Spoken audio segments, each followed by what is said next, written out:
Ojalá que nos unamos todos en un solo canto, de verdad. Que Paraguay sea ese Paraguay que todos nos merecemos, todos los trabajadores honestos de nuestro país.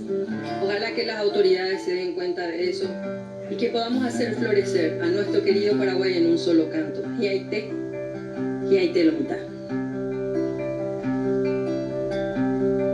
En América del Sur un corazón late y con fuerza pone el alma en cada canción.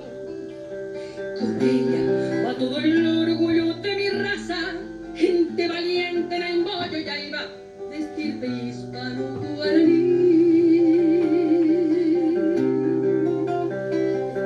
Paraguay se llama como el largo río que lo cruza como flecha de norte a sur, y en sus aguas va creciendo un fuerte grito diciendo al mundo y al infinito que estamos latiendo aquí en el sur. Paraguay, mi tierra hermosa y soberana, de cielo azul, noches estrelladas, vive como el pájaro campana. Paraguay, en mi garganta un solo canto, yo te venero, patria querida, y así con él tus males espanto. Eso para la juventud y la niñez de mi Paraguay querido, de norte a sur, de este a oeste.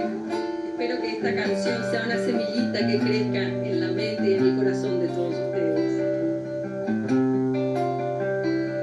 Ya no creas que el infortunio te ame, mi tierra, solo falta prender el fuego y la pasión en mi gente que aún parece adormecida por tanto miedo, tanta injusticia, y vive envuelta en sopor.